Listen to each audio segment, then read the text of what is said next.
Hey everyone, and welcome back to my channel. Today I wanted to start my next reading vlog. This will be for the second half of July. So today is the 16th and I will start a new book today. So I thought it would be the perfect timing to start the new vlog as well. And the book I will pick up is The Girls I've Been by Tess Sharpe.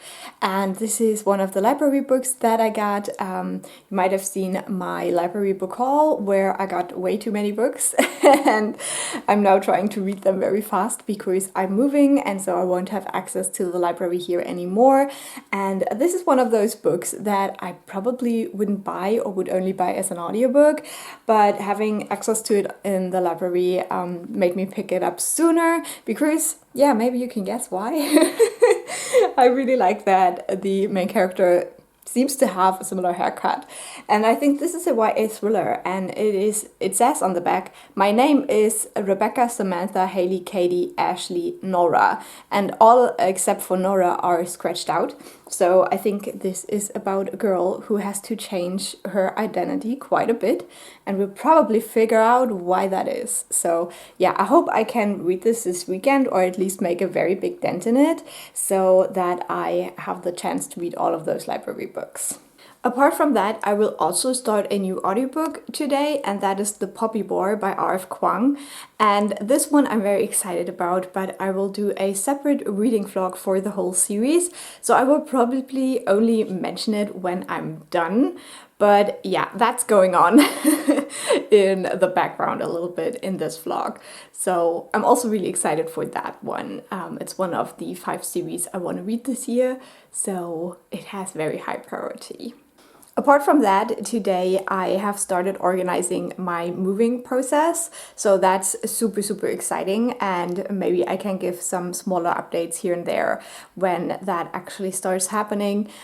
So I guess this vlog and probably the next vlogs in August will have some moving content, I don't know, but yeah, it's exciting. I've ordered boxes so I can start packing and yeah, stuff like that.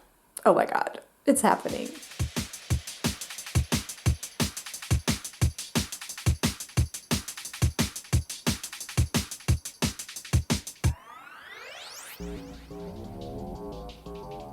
So I'm 100 pages into The Girls I've Been, and this is a great book to read for a readathon or anything where you want to finish a book very fast.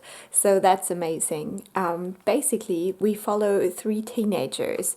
We have Nora and her friends. I'm really bad with names. I just read them. Iris and what's the guy? Wes. And they are going into a bank in the morning because they want to put in some cash. They had this little thing at their school where they collected some money, so they want to go to the bank, but when they arrive there is a robbery and now they're stuck in this bank, and basically that leads to Nora telling us her backstory, how she grew up with a con woman as her mother and how that made her very cunning too, and the way that this might help them to get out of this very messed up robbery situation.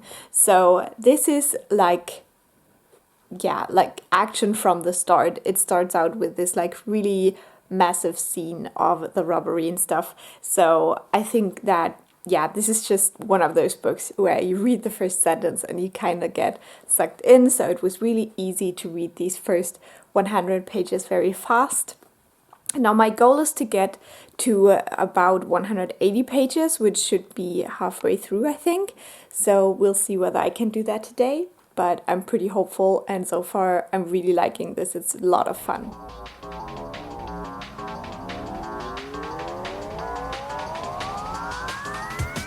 So it's the 17th today.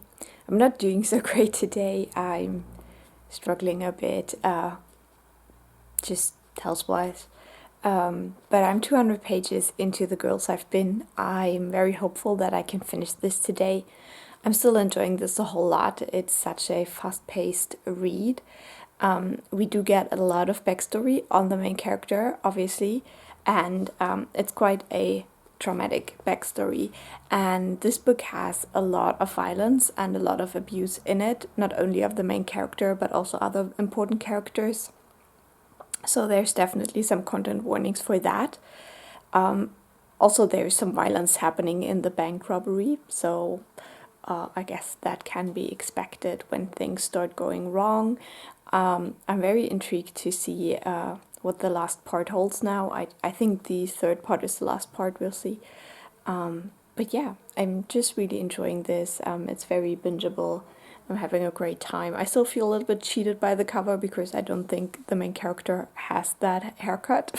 At least I didn't read it like that.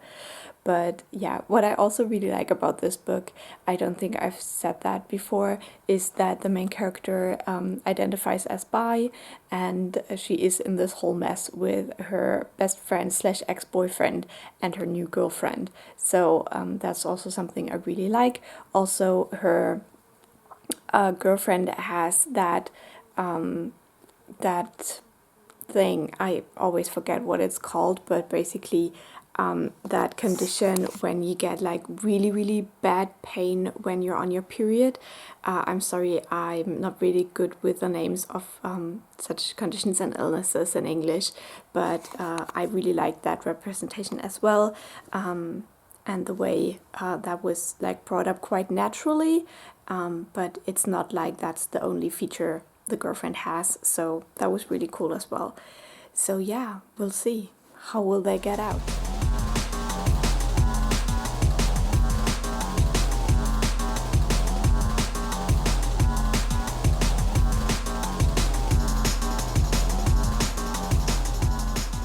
So I did finish The Girls I've Been yesterday, and I really enjoyed it. I decided to give it 4 stars. I think this is a really fun YA thriller. So if you're into that genre, I think, yeah, this is just a lot of fun. It's a very fast-paced, action-packed book where you just really want to know what's going on and you want to just keep reading. It's very compulsively readable, very bingeable. So that was fun.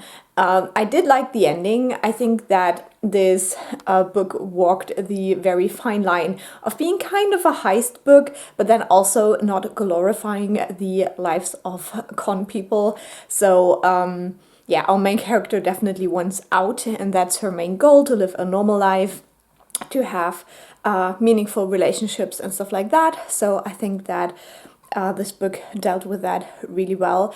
I also talked about the representation in my last update, and actually there is a little author's note, and what I was talking about is called endometriosis, and in this author's note the author actually talks about suffering from this disease herself, so this has accurate representation, I guess, which I really enjoyed, I really liked. I think that using you know, menstrual stuff as a kind of almost plot device in this was really unique and really smart, and yeah, just really showed the patriarchy where it's struggling. So yeah, I really like that.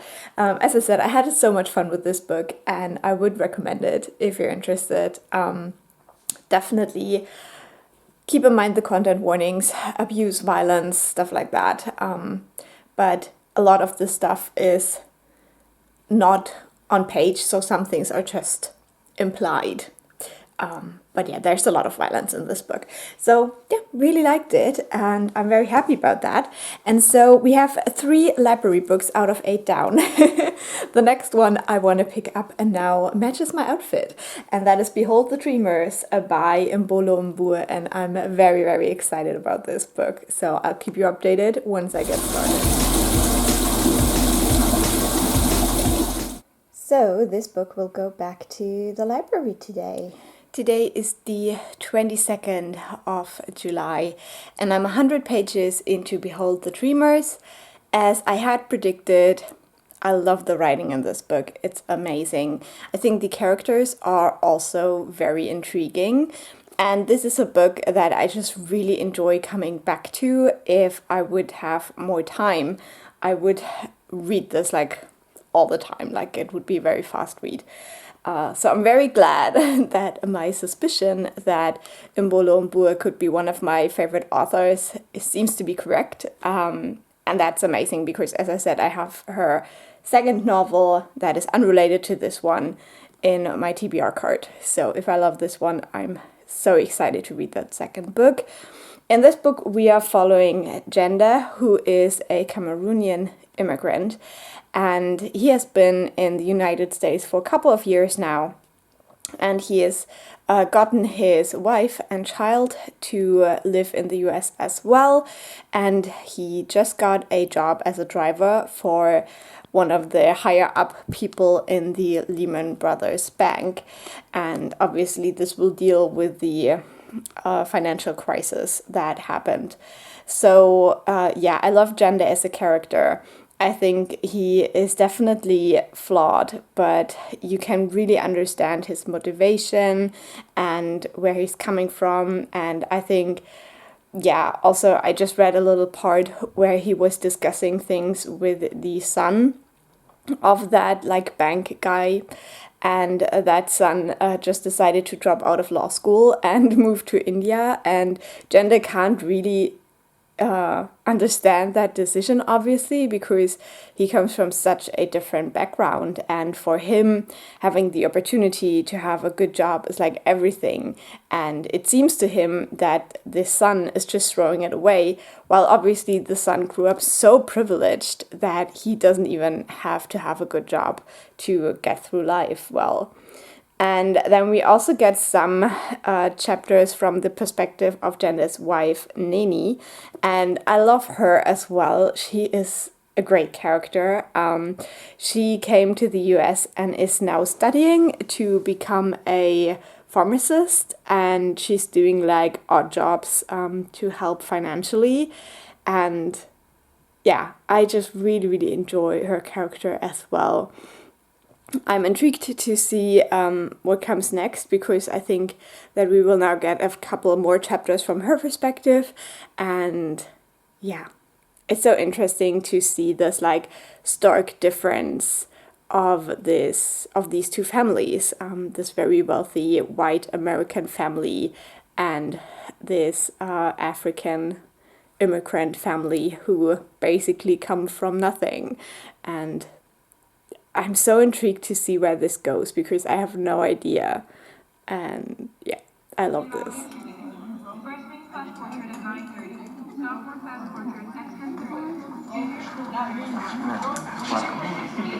I wasn't hard. Shut up. Look at that. Like a giant. I'm 200 pages into Behold the Dreamers now. I must say that my enthusiasm of the beginning is going down a little bit. I'm still enjoying it, but now it reads more like a 4-star read than a 5-star as it did in the beginning. At the point that I've reached last night reading this, the collapse of the bank has just happened, so I guess the next 200 pages will now be the aftermath. I will definitely try to read a lot of this today because I wanted to have finished it before this weekend, and now it's already Sunday and I still have half of this to go. So I can totally say goodbye to my crazy amazing reading plans for my library books, but that's okay. I knew I wouldn't get to all of them, let's be real.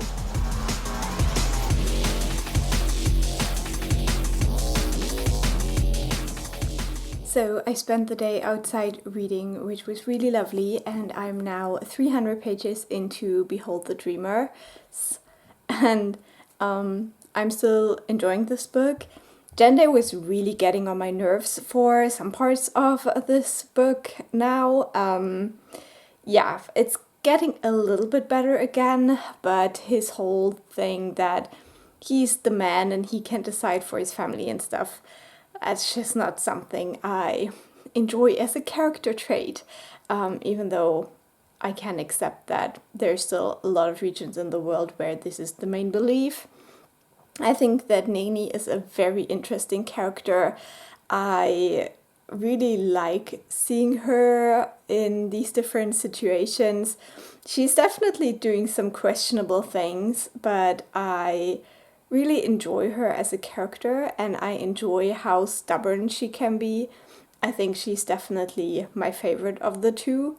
And yeah, I'm interested to see what the last about 80 pages hold now, where the kind of conflict goes.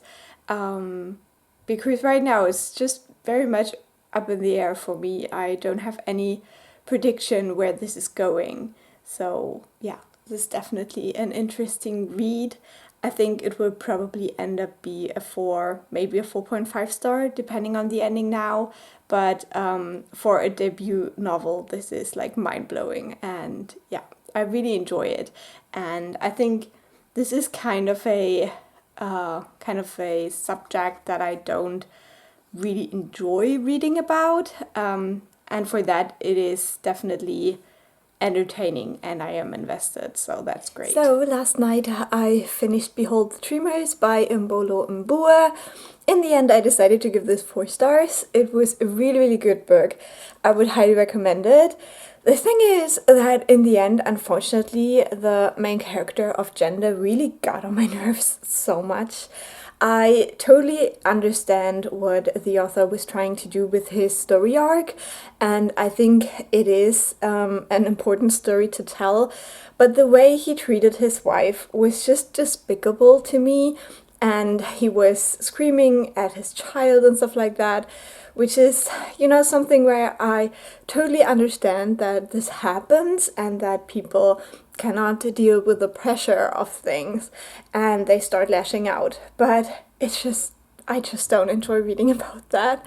And I think because this is a story that was not as intriguing to me personally when I went in, I think I just judged it a little bit more harshly than I would have when this would have been like kind of a plot or a storyline that I really was intrigued and invested in.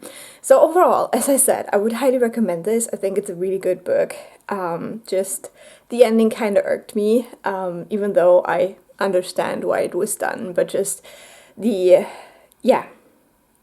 I was just a little bit disappointed with the characters, and I think that Neni is such a great character, such a strong female character, and to see her suffer so much and just take it because she's a wife, that just hurt me. That just hurt me a lot. So yeah, that's why only 4 stars. But as I said, if you're interested by it, definitely read it. It's really good.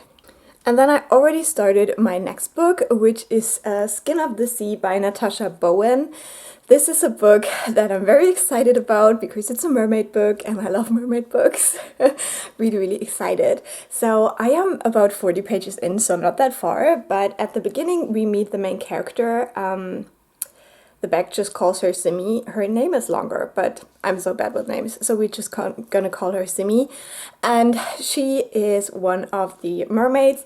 They're called Mami Vata, and her job is to collect the souls of the people who were thrown off the slave ships because they were killed or they were dead. And so she collects their souls and brings them to the goddess, who will bless them and kind of give them the way to the afterlife or something like that. And one day Simi actually sees a body dropped into the water, and when she goes to collect the soul, the boy or the young man is actually still alive, and she decides to save him. And I think this is kind of where the story takes off now. That's exactly where I'm in the book, and that's like the usual premise you get. So I'm very intrigued to see where this goes. It's also a very short book, so I should be able to read this quite quickly, even though I'm super busy right now, so no promises made. But I hope that I will get to this and one more of the library books before the month is over. We will see. But yeah, so far, really excited to read this.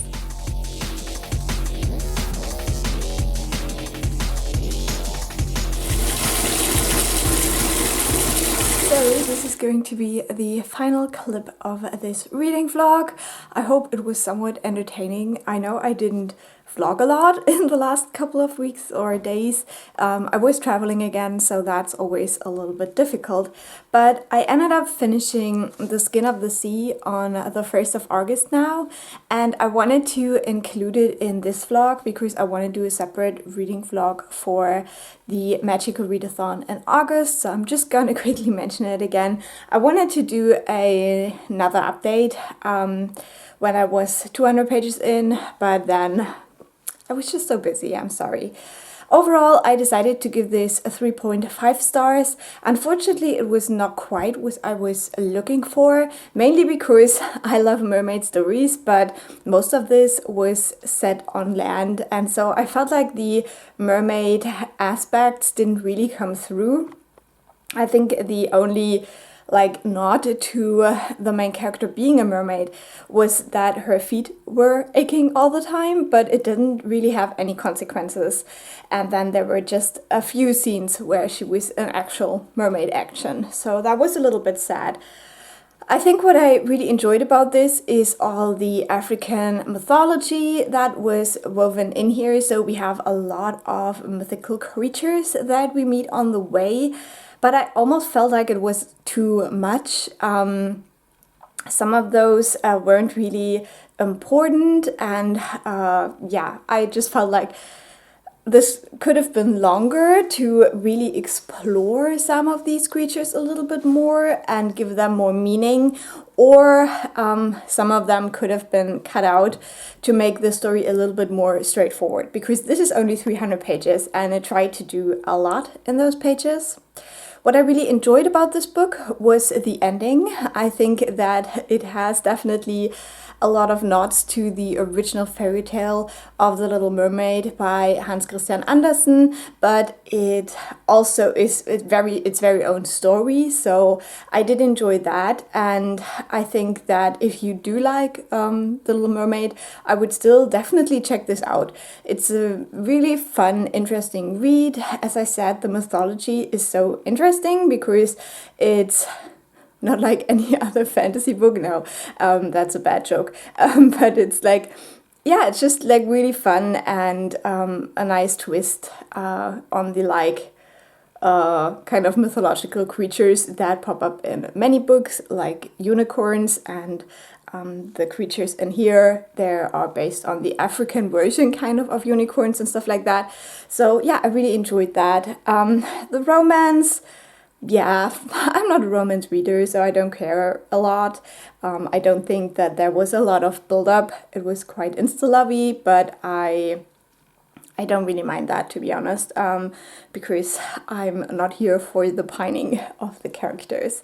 So overall, a really fun read, and I would recommend if you're interested at all. I'm not quite sure if I will read the sequel, because there is a second book that will come out in September of this year, and the early reviews on Goodreads are not that great. A lot of the reviews that the second book kind of diminishes the first book, like making things that happen in the first book kind of go away or seem like not important. So I think maybe I will just treat it as a standalone, which works fine, and not continue on with it, to be honest.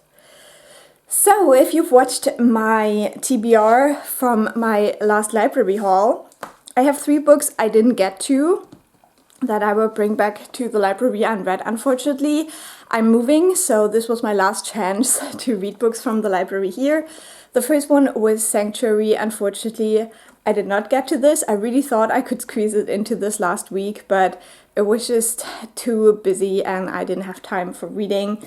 The next one, unfortunately, is The Bowen Season, but I will definitely read the series at some point, just not starting it right now, I guess. And then the last book is the one where I really wasn't sure whether I wanted to read it at all, and I think if I can't find it in the library, I probably won't read it, and that's The Extraordinaries by T.J. Klune, which is his YA series. So yeah, those books unfortunately will not be read right now. They will go back to the library, but it was still a successful month. Like, I have read 5 out of the 8 library books I had for this month, so that's still really good for me, especially since I'm moving, working 2 jobs and stuff like that. Yeah, apart from that, I'm still listening to The Poppy War. At the beginning of August, I had about 3 hours of the audiobook left, but I'm doing separate reading vlogs for that, so there will be a video where I tell you all about it. But that is my reading for July. I hope you enjoyed it.